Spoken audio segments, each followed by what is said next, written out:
నమస్కారం. నమస్తే. మీరు చాలా హర్రీగా ఉన్నారు. హ్యాపీగా ఉన్నాను. మీరు కదిలిపోతున్నారు. ఏంటి ఇప్పుడు వెళ్ళాలా చెన్నై? ఇప్పుడు అక్కడ ఆల్మోస్ట్ అయిపోయింది. ఇంకా లేదా? అయిపోయిందా? ఇంకా ఉంది ఏమన్నా కొంచెం? కొంచెం ఉంది కానీ మళ్ళీ అంత సెట్ అయింది. ఇంకెళ్ళక్కర్లేదు అనమాట. వెళ్తే మేబీ వెళ్ళినా హాఫ్ డేలో వచ్చేయచ్చు. వెళ్ళిన తర్వాత మాట్లాడతలేదు. ఏంటి కుబేరా 3 ఏళ్ళ 4 ఏళ్ళ? 3 years. 3 years. అంటే అంత కూడబెడితే కానీ కుబేరుడు అవ్వలేరేమో. పెద్ద పెద్ద క్యాన్వాస్, పెద్ద స్టోరీ. సో సంథింగ్ అంత దీన్ని డెఫినెట్గా అంటే అలాంటి స్కేల్ ఉంది, అలాంటి రిక్వైర్మెంట్ ఉంది అనమాట. కథ పరంగానే అది కొంచెం పెద్ద అంబిషియస్ యాక్చువల్లీ. కొంచెం అంటే ఒక రెండు వేరియస్ క్లాసెస్, వేరే 2 ప్రపంచాల గురించి చెప్తున్న కథ కాబట్టి అలాంటి విజువల్స్ కానీ అక్కడ అది extreme rich, extreme poor. So ఇది అంత పట్టింది ఎఫర్ట్. రైటింగ్లో కూడా అది ఇలాంటి చేస్తున్నప్పుడు కొంచెం ఇంకా ఇట్లాంటి అంటే ఇట్లాంటి క్లాస్ డిఫరెన్సెస్ పెట్టడం రాత కూడా కష్టమే. అంటే దాన్ని కమర్షియల్ చేసి, దాన్ని ఎంటర్టైనింగ్ చేసి, దాన్ని థ్రిల్లింగ్ చేసి, ఎమోషనల్గా సస్టైన్ చేసుకుంటే అన్ని ఎలిమెంట్స్ పెట్టడానికి కథ కూడా టైం పట్టింది. సో దాన్ని మేకింగ్ కూడా టైం పట్టింది యాక్చువల్లీ. మీరు చెప్తున్న దాన్ని బట్టే ఇన్ని ఎలిమెంట్స్ని ఒక కథలోకి తీసుకురావాలి, అందులో మీరు అనుకున్న స్టైల్లో. Correct. Regular commercial format cinema కాదు కదా. కరెక్ట్. కమర్షియల్ ఫార్మాట్ సినిమా అయితే మీరు అనుకున్నట్టు అన్నీ కొంచెం ఎమిట్ చేయొచ్చు. బట్ మీ మేకింగ్ స్టైల్లో మీరు అనుకునే విధంగా దాంట్లోకి ఎంటర్టైన్మెంట్ కూడా రావాలంటే ఉంటుందా? ఎంటర్టైన్మెంట్ కూడా ఉంటుందండి. అవునా? చూస్తున్న సినిమా మొత్తం లైవ్లీగా ఉంటుంది యాక్చువల్లీ. అంటే అలా ఇక్కడ ఇది అనిపించదు, కానీ ఇన్సిడెంట్స్ జరుగుతూ ఉంటాయి అనమాట. సో లైవ్లీగా ఉంటుంది, ఎంటర్టైనింగ్ ఉంటుంది. మొన్న మీరు స్టేజ్ మీద ఒక మాట అన్నారు, అదే నాకు చాలా గట్టిగా పట్టుకుంది. అంటే మీరు ఎప్పుడు కూడా చాలా ఎక్కువ మాట్లాడరు. ఫ్రాంక్లీ మీ సినిమా నుంచి కూడా మీరు నేను గొప్ప సినిమా తీశాను ఏ రోజు చెప్పరు. మీరు తీస్తారు, జనాలకి ఇస్తారు అంతే. బట్ సరస్వతీదేవి తలెత్తుకు చూసే సినిమా తీశారు నాకు ఒక పదం వాడారు.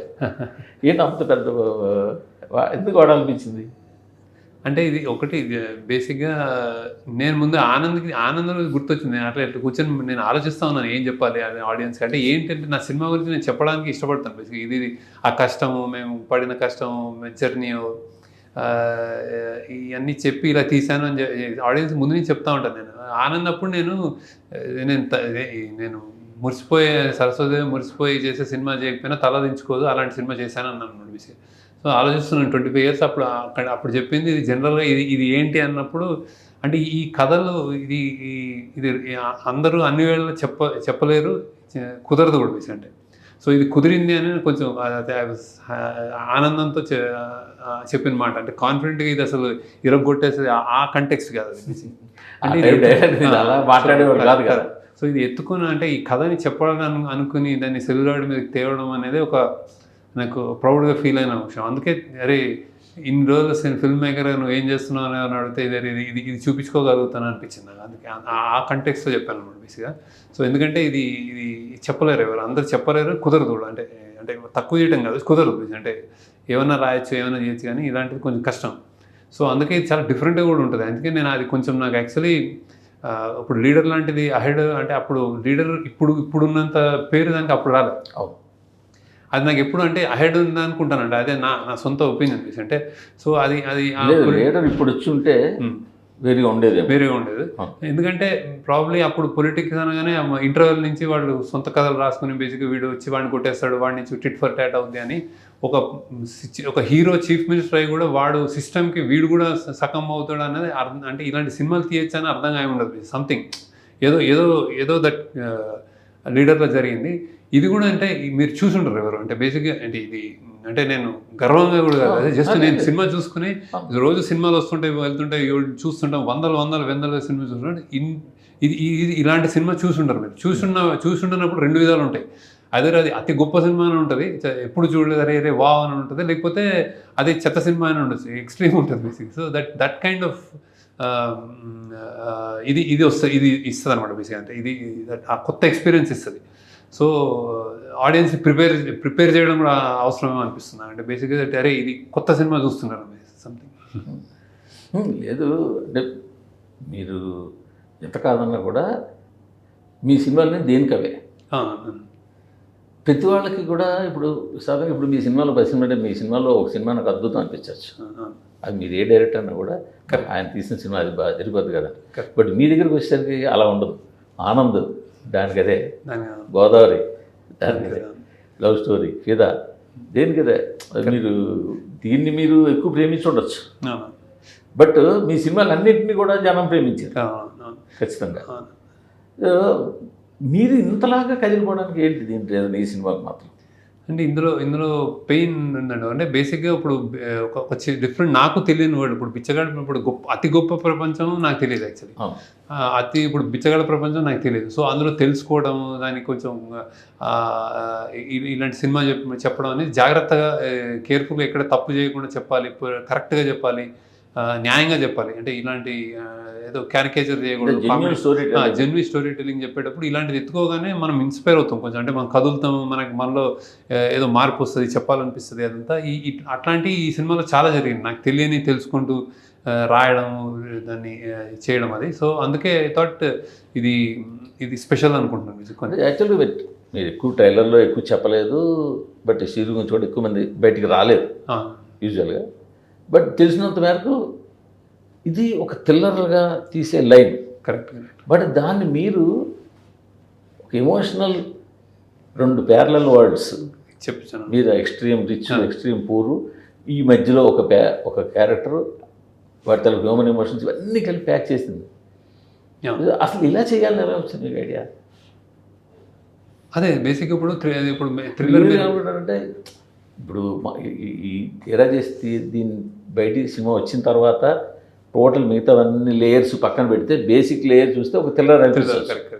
సో అది ఈ లేయర్స్ అన్ని యాడ్ చేసి దీన్ని ఎలా ప్యాక్ చేయాలి ఎలా? అదే ఎందుకంటే అది మనం ఇవాల్వ్ అవుతాం. అంటే మెల్లగా చూస్తూ వచ్చే వీడి క్యారెక్టర్స్ రాస్తున్నప్పుడు కానీ, డిస్కస్ చేస్తున్నప్పుడు కానీ, టీంతో మాట్లాడుతున్నప్పుడు కానీ, మా వాళ్ళందరూ కూర్చొని రాస్తున్నప్పుడు కానీ ఒక బిచ్చగాడి క్యారెక్టర్ రాస్తూ థ్రిల్లర్ వీడికి వాడికి మధ్య టస్సులు, ఇది థ్రిల్ చేస్తూ వీడి ఇక్కడ పట్టుకోవాలనుకున్నాడు, వీడు దొరకలేదు, ఇట్లాంటి ఏదో వాడి ప్రాణం మీద వీడి వస్తున్నాడు, ఏదో సంథింగ్ ఇట్లాంటి ఎలిమెంట్స్ ఉంటాయి. వాడు పారిపోతున్నాడు, చాలా దగ్గరగా వచ్చాడు, మరి పారిపోతున్నాడు, ఇట్లాంటివన్నీ ఉంటాయి కదా బేసిక్గా.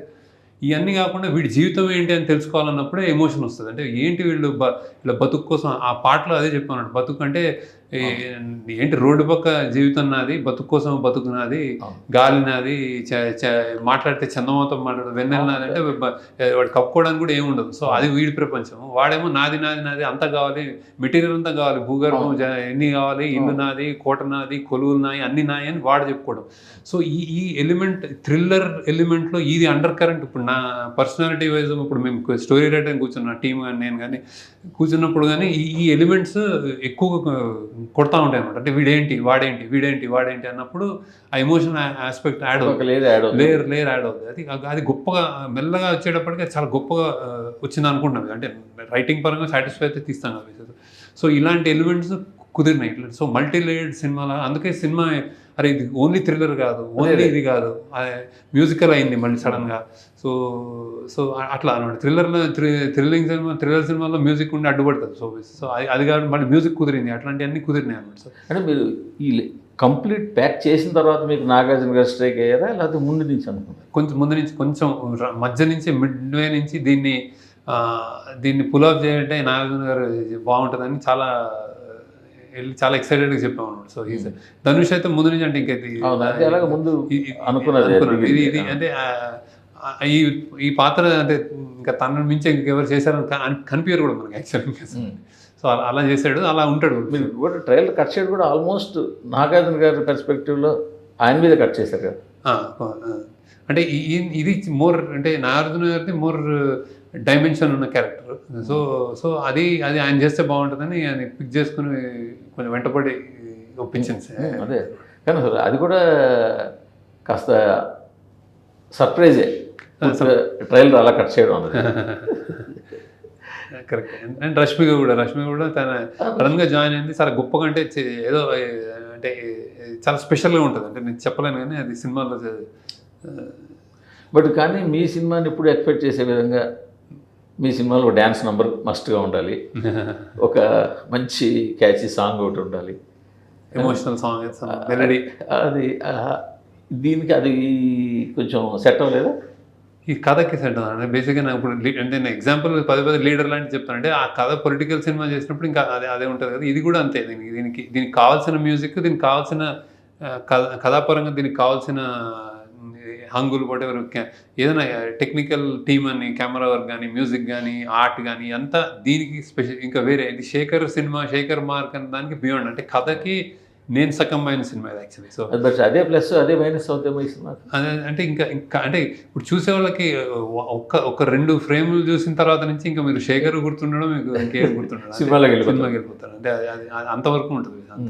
అంత గ్యారంటీ అయితే చాలా ఫాస్ట్ ఫేస్ వెళ్తుందా అసలు. అంటే ఇట్స్ వెరీ వెరీ ఎంగేజింగ్ ఉంటుంది. ఎక్కడ మీరు రెస్ట్లెస్ అవ్వలేదు.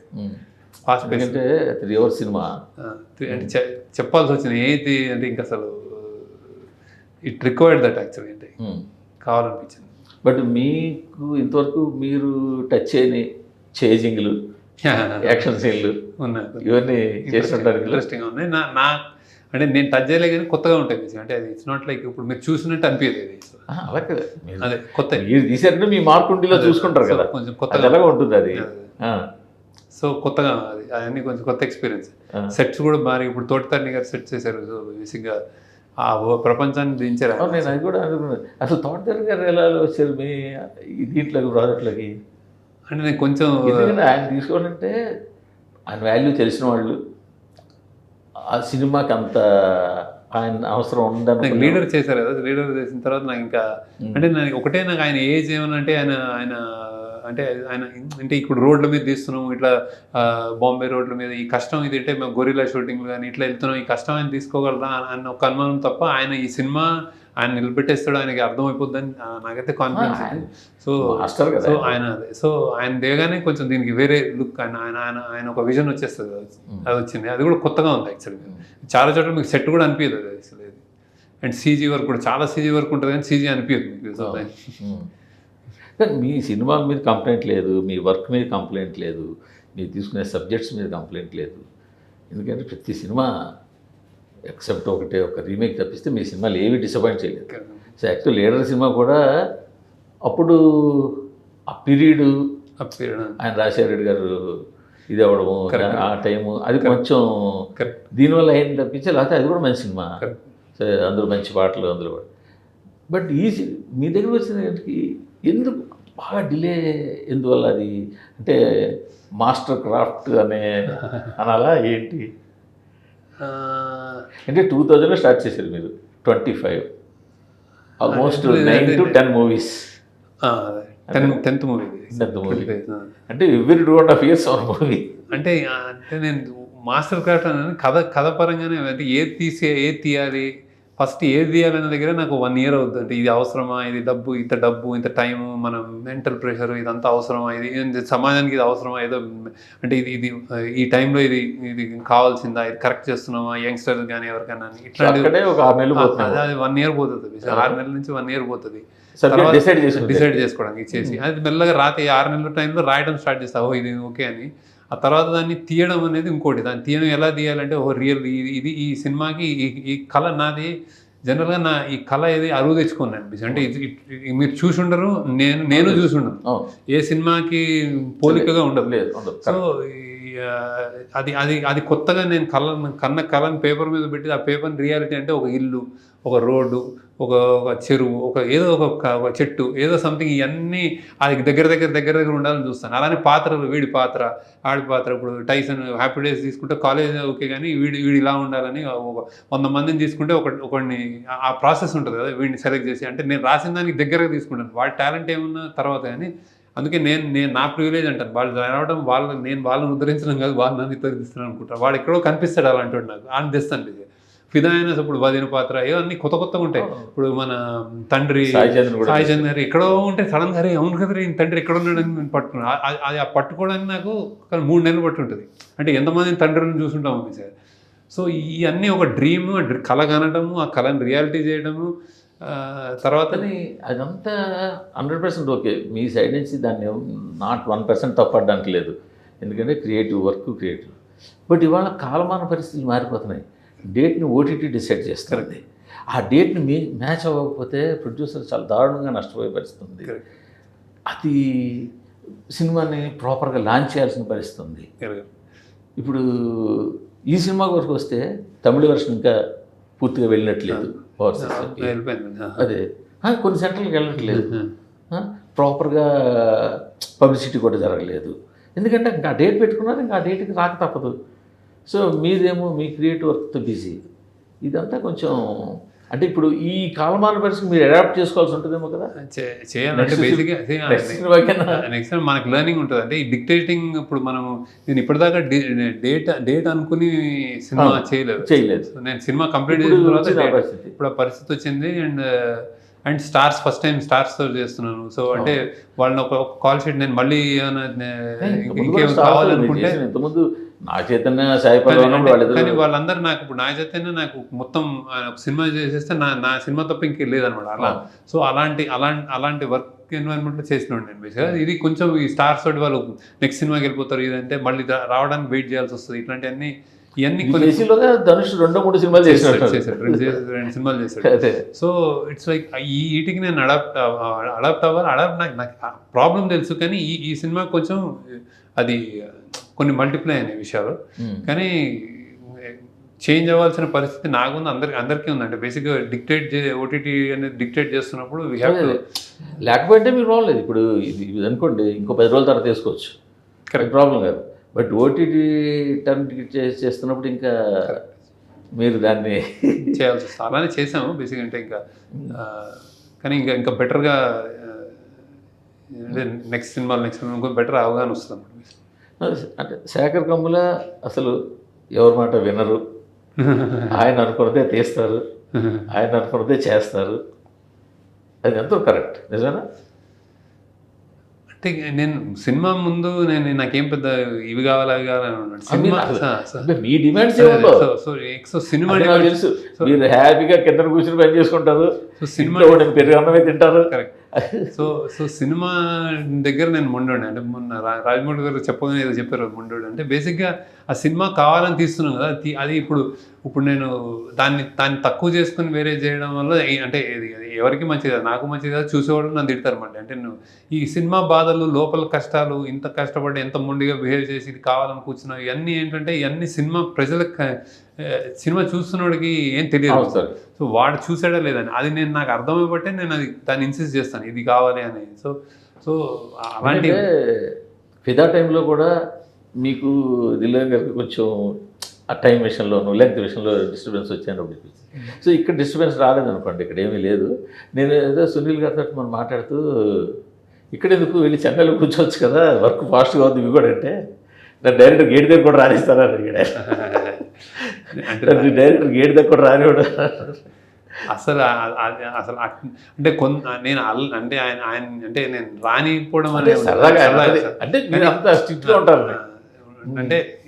అంటే ఈ సినిమాలో జనరల్గా అంటే సినిమాలో డైరెక్టర్ ఒకళ్ళు దీని మీద నడవాలి. అంటే అది ఈగో కోసం కాదు బేసిక్, అంటే it's just the way it is. అంటే దాని ప్లస్ మైనస్, దాని ప్రోస్ కాన్స్ అన్నీ మీవే ఉంటాయి.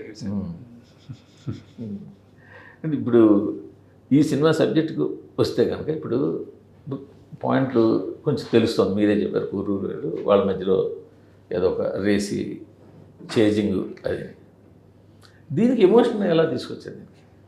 అదే నేను చెప్పాను వాళ్ళ క్యారెక్టర్స్. అంటే ఇప్పుడు బిచ్చగాడు ఒక ఇది నేను ఎందుకు అడుగుతున్నా, మన సినిమాని కొంచెం ఇప్పుడు ఇవాళ మైండ్ సెట్ మారింది, అన్ని రకాల సినిమాలు చూస్తున్నాము చేస్తున్నాం. బట్ ఎంతైనా సరే మీరు అన్న బిచ్చగాడి ప్రపంచం నేను చూడలేదు, అది దాన్ని అంతా చూపించాను. అదంతా జనాలను థియేటర్లో కూర్చోబెట్టగలరా? అంటే ఆ ప్రపంచాన్ని చూపెట్టలేదు, వాళ్ళ మైండ్ అంటే వాళ్ళ రియాక్షన్, వాళ్ళ ఎలా మాట్లాడగలుగుతాడు, ఎలా చేయగలుగుతాడు, ఎక్కడ కోపం వస్తుంది, ఎక్కడ వాడికి రూపం రాదు, ఎక్కడ ఆశ ఉండదు వాడికి, ఎక్కడ అట్లాంటి ఇంట్రెస్టింగ్ థింగ్స్ కనిపిస్తాయి మీకు. అంటే నాకు వాడి గోల్ ఉండదు, వాడికి ఒక నాకు ఇది కావాలి అని ఉండదు అనమాట. సో ఆ ప్రపంచం అది ఆ స్వార్థం లేకుండా జస్ట్ నేను బతకడానికి బతుకుతున్నాను, ఎంతున్నా బతికేసి అనే హ్యాపీనెస్ తోటి బతుకుతూ ఉన్నవాడికి నేను కావాలి, ఏదైనా చేంజ్ అయినప్పుడు అది మీకు ఒక డ్రమాటిక్గా ఉంటుంది. అలాంటి ఎలిమెంట్స్ ఉంటాయి. అందుకు ఆ ఎమోషన్ అనేది అలాంటిది అనమాట. సో వాడి పర్సనాలిటీ వైజ్ వాడు ఏం ఫీల్ అవుతున్నాడు, వాడు ఎక్కడి నుంచి వచ్చాడు, వాడు ఎందుకు అయ్యాడు ఇట్లా, సో ఇలాంటి అనమాట వాడి జీవితం. వాడు ఇప్పుడు బతుకుతున్న ఒక అలాంటి ప్యాథోస్లా ఉండదు ఈ సినిమా బేసిక్గా చాలా సినిమాలో కొంచెం హోప్ఫుల్గా ఉంటుంది. సినిమాలో కొంచెం పొలిటికల్ కరప్షను, బ్లాక్ మనీ దీన్ని కూడా ఎక్స్పోజ్ చేయడానికి ట్రై చేశారా? ఎక్స్పోజ్ కథలో ఇంకా అవసరం అంటే ఇది బ్లెండ్ అయిపోయి ఉంటుంది. అసలు ఏమి చేయాలనుకున్న ఎజెండా కాదు, జస్ట్ ఒక కళ, ఒక అంటే ఇప్పుడు ఇప్పుడు దేశంలో డబ్బులు ఎలా పోతాయంటే నీకు ట్యాక్సులు కరెక్ట్గా వెళ్తే ఎవడో గొప్పడు ఉన్నాడు. సో అంతవరకు వెళ్ళాను. మీ ట్యాక్స్ కరెక్ట్గా కట్టిస్తారుగా, కడతాను. మీరు అంత జెన్యున్ లేండి. ఏంటి హ్యాపీ డేస్ 2 తీద్దామని ఆలోచనలో ఉన్నారని తెలుస్తుంది. లేదా అలాంటి ఆలోచన లేదా? ఎందుకంటే మీరు హ్యాపీ డేస్ తీసినప్పటికీ ఇప్పటికే కాలేజీ వాతావరణాలు వేరు. నాకు ఇప్పుడు అర్థం అంటే నేను కాలేజ్ నుంచి వచ్చి 10 years తర్వాత హ్యాపీ డేస్ తీసినప్పుడే నాకు డౌట్ వచ్చింది, నేను ఏమైనా అవుట్డేట్ అయ్యానని చెప్పి సిబిఐడికి వెళ్ళి నేను ఒక 10-15 రోజులు వృత్తినే తిరుగుతా ఉన్నాను. ఏంటి అనేది ఏం తెలియకుండా వృత్తినే రోజు వెళ్ళి అలా తిరుగుకుంటూ వచ్చేవాడు. అంటే ఏంటి మారిందా ప్రపంచం ఏమని. బిల్డింగ్స్, క్యాఫ్టీరియా తప్ప ఎమోషన్స్, స్టూడెంట్స్ గొడవలు, ఆ ఎగ్జామ్స్, ఈ ఫైట్లు అన్నీ అలానే కనిపిస్తాయి నాకు. సరే ఇంక తీసేసి నేను అని తీసాను. ఇప్పుడుది మాత్రం నాకు తెలియదు, నాకు మైండ్ బ్లాక్ అయ్యేంత అడ్వాన్స్ అయిపోయింది లాస్ట్ 10 years. జెన్జీ అంటారు కదా, నేను నాకు అవగాహన రావాలి యాక్చువల్లీ అది. అంటే చాలా సర్ప్రైజింగ్గా ఉంది. సో బేసిక్గా చాలా సర్ప్రైజింగ్గా అందామా, చాలా అలార్మింగ్గా అని కూడా అనొచ్చు. అంటే ఏ జనరేషన్ అయినా నెక్స్ట్ జనరేషన్ ఇప్పుడు మనం అలార్మింగ్ అంటాము, వాళ్ళకి ఇదే నాన్న ఇదే అంటారు. ఇప్పుడు మా డాటర్ ఉన్నా మై సన్ ఉన్నా బేసిక్గా ఏదో ఒక కాన్ఫ్లిక్ట్ ఉంటుంది కదా జనరేషన్కి, అది ఉంటుంది. ఇప్పుడు మరి అలార్మింగ్ అని పదం ఎందుకు వాడానంటే ఎప్పుడు చూసినా ఎక్కడ చూసినా మనకి డ్రగ్స్ అని, ఇంకా డ్రగ్స్ లాంటి ఇంకా దాన్ని మనం అలార్మింగ్, అది అలార్మింగ్. ఈ రకరకాల అలార్మింగ్ ఇంకా ఈ మన సోషల్ మీడియా ఇది అంటే వాళ్ళు అంటే ఈ అంటే అటెన్షన్ సీకింగ్ ఉంటుంది, లైక్స్ కోసం పెట్టడము, ఫ్యాషన్, ఇట్లాంటివన్నీ కొంచెం అలార్మింగే. కానీ అది అంటే ఎవల్యూషన్లో మనం ప్రపంచం ముందుకెళ్తున్నప్పుడు ఏది ఎక్కడ సరిదిద్దుకుంటుందని సిస్టమ్ కాలం సరిదిద్దుకుంటుంది. ఏదో సంథింగ్ దాని ఇక్కడి నుంచి ఏదో వస్తుంది, ఇక్కడి నుంచి సరే వాళ్ళు రియలైజ్ అవుతారు, అరే మనం పాత రోజులే మంచి అని కూడా రియలైజ్ అవుతారు. ఆ కాలం సంధికాలం ఏదో అంటారు, అది నడుస్తుంది. ఇప్పుడు బేసిక్స్ సడన్గా బయట తింటా ఉంటాం, బయట ఫుడ్ తింటా ఉంటాం, ఇంట్లో ఫుడ్ వద్దు అని సడన్గా ఇప్పుడు వాళ్ళకి చెయ్యి అనేది బ్యాక్ వస్తారు. అది ఇప్పుడు జరుగుతుంది, అంటే ఆ కరెక్షన్ జరుగుతుంది, అది ప్రతి విషయం జరుగుతుంది అనుకుంటాను నేను. అంటే మీరెందుకు డిజిటల్ బాగా డిస్టెన్స్ మెయింటైన్ చేస్తారా? అలవాటు అవ్వలేదు మొన్న మా అందరికీ తెలియదు మీరు వాట్సాప్ కూడా వాడాలని నాగార్జున గారు చెప్పేదాకా. చాలా అంటే కోవిడ్ టైంలో దాని ముందు నుంచి ఇంకా సరే అని అట్లా అనేసి ఇప్పుడు అంటే అప్పుడప్పుడు ఏదైనా ఫైల్ ట్రాన్స్ఫర్ చేయాలో లేకపోతే ఫోటోలు చూపించాలంటే ఇంకా అసలు అది కాక మాధ్యమం లేకపోతే ఓపెన్ చేస్తాను. కానీ జనరల్గా నేను ఐ డోంట్ చూడండి, సెల్ కొంచెం తక్కువ చూస్తాను యాక్చువల్లీ. అంటే ఓన్లీ కాల్స్ వాడతారు. అదర్ మీడియం కూడా నేను సావి కాదు యాక్చువల్లీ. నేను ఇంటర్నెట్, ఫేస్బుక్, నాది ఎవరో నేను రాస్తాను అప్పుడప్పుడు. నాకు ఏదైనా నేను ఏదైనా స్పందించాలన్నప్పుడు రాస్తాను, కానీ ఎవరో మెయింటైన్ చేస్తారు. అంటే నేను రాస్తాను, నేను వాళ్ళకి చెప్తాను, నేనే కూర్చొని నా అకౌంట్ చూసుకుని, లైక్స్ చూసుకుని, ఎవడే కామెంట్లు చూసుకుని, కామెంట్లు నేను అసలు చదవను. అసలు నేను పోస్ట్ పెట్టిన తర్వాత టైం నాకు ఇంట్రెస్ట్. అంటే నాకు ఈ సినిమానే నేను నా సినిమా ఎవరైనా నా ఫేస్ మీద తిడితే నేను యాక్చువల్లీ నేను నవ్వగలుగుతాను, నేను మెచ్చుకోగలుగుతాను కూడా అతన్ని. అంటే ఓహో నువ్వు అలా అనుకున్నావా. ఇప్పుడు ఇంతకు ఎవరో జర్నలిస్ట్ అంటే నాకు ఏదో లవ్ స్టోరీలో ఇలా అనుకున్నాను, ఇలా ఏమైనా చేశారంటే అది నా తప్పే ఉండొచ్చు. నువ్వు అలా అనుకుని సెకండ్ హాఫ్ నుంచి ఇలా టర్న్ అయింది అంటే నేనేదో తప్పు చేసుకుంటాను మేకర్గా అన్నాను. అంటే అంతకుమించి నేను అది నిజంగా బిలీవ్ చేస్తాను. అది అంటే ఎందుకంటే సినిమా కానీ నావల్ కానీ మనం బయట పెట్టినప్పుడు ఎవరి ఇంటర్ప్రిటేషన్ వాళ్ళది. నాకు హ్యాపీగా అనిపించింది, నేను చాలా సంతోషంగా చదువుకున్నాను, అద్భుతం అంటే నేను హ్యాపీ ఫీల్ అవుతాను. నాకు నచ్చలేదు నువ్వు ఇలా ఎందుకు చేసావంటే చెప్పడానికి ట్రై చేస్తాం, కానీ ఇంకా అంతకంటే ఒపీనియన్ ఇస్ ఒపీనియన్ అంతే. సో అసలు నేను కాంట్రడిక్షన్ అంటే నేను ఇన్స్టా, ట్విట్టర్ ఏవి కూడా చేయను. వాటిలో కూడా అసలు ఇప్పుడే చూస్తారా, ఎప్పుడైనా చూడరు అసలు? చూడండి అసలు.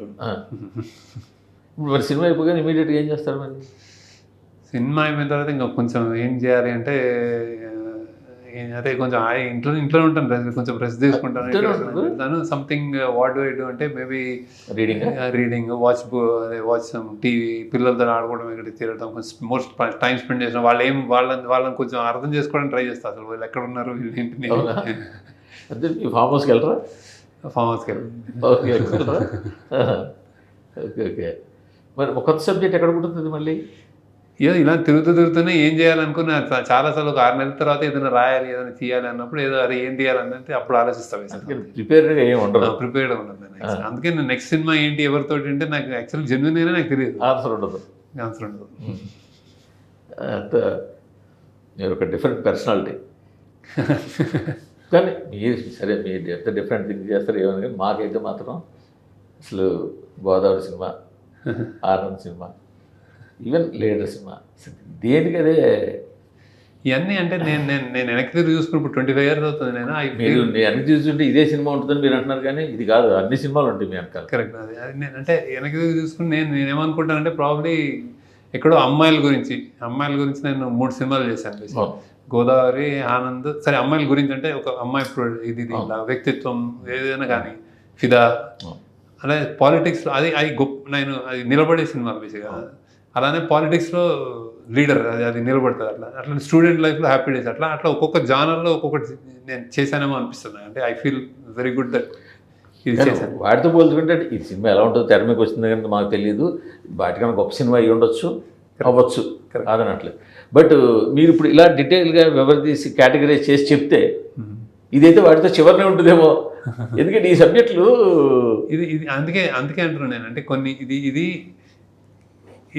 ఇది అదే ఇప్పుడు మనం మర్చిపోయినా మనం పట్టించుకొని వ్యక్తుల గురించి ఇప్పుడు ఇవన్నీ ఇప్పుడు అమ్మాయిలు మనకు తెలియదు, అది వాళ్ళ గురించి కూడా చెప్పాలనేది ఉంటుంది కదా. సో అదే ఎవాల్వ్ అయినా ఉంటాను నేను బేసిక్. అంటే ఇప్పుడు నాకు తెలిసింది సరే ఇప్పుడు అమ్మాయిలు ఉన్నారు, సరే కొంచెం కాస్ట్ తెలుసు, కొంచెం అర్థమైంది, నేను బాధపడుతున్నాను అంటే నేను ఒక సినిమా తీయగలుగుతాను, కానీ ఈ ప్రపంచాన్ని తీయలేమన్నమాట. సో అది ఈ సినిమా ఆ కేటగిరీలో వస్తుంది. అంటే మీకు ఎవరికి మిమ్మల్ని మీరు చూసుకోకపోవచ్చు, కానీ వీళ్ళ కథ అది ఉంటుంది కదా, అది నాకు ఎక్సైట్, అంటే మోర్ ఎక్సైటింగ్. అది ఒక వేరే ఫ్యాసెట్. ఇది అంత నమ్ముతున్నారంటే ఖచ్చితంగా ఏదో ఉంది, ఉంటుంది. ఏదో ఉంది, మేము ఎల్లుడు చూస్తాం.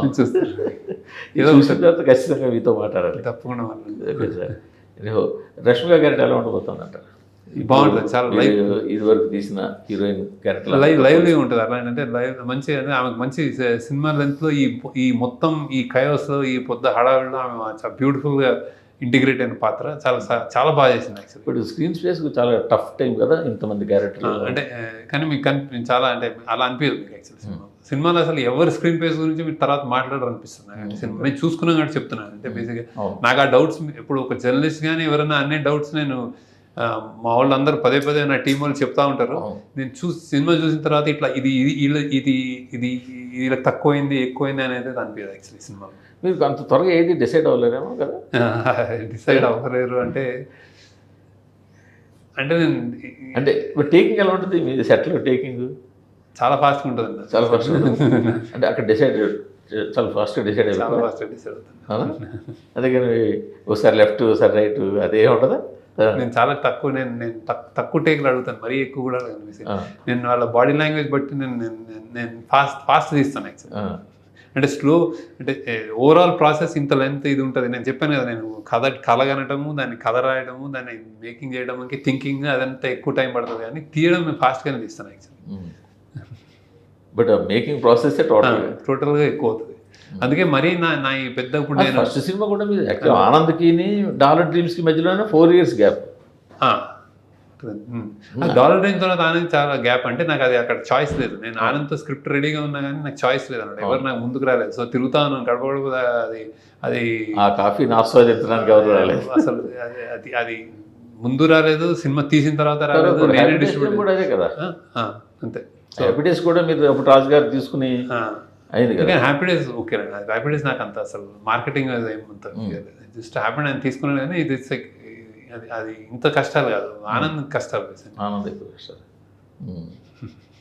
సో ఇక నిజంగా మీరు ఓటీటీకి దృష్టిలో పెట్టి ఫాస్ట్ సినిమా అంటే ఓటీటీ కోసం అని పక్కన పెడితే ఫ్యాన్స్ ఉంటారు కదా. ఇప్పుడు శేఖర్ కమ్ముల సినిమా వస్తుంది అనే సెట్ ఆఫ్ ఆడియన్స్ కొందరు ఉంటారు కదా. వాళ్ళు మీ త్వరగా ఇంకో సినిమా వస్తుంటే చూడాలి. అందుకని చూద్దాం sir. All the best sir. Thanks. So కుబేరతోటి మంచి హిట్ కొట్టాలని, థ్యాంక్ యూ అండి. మీ లిస్ట్ ఆఫ్ మూవీస్లో ఇది కూడా ఖచ్చితంగా ఉండాలని కోరుకుంటారు. Thank you sir. నమస్తే.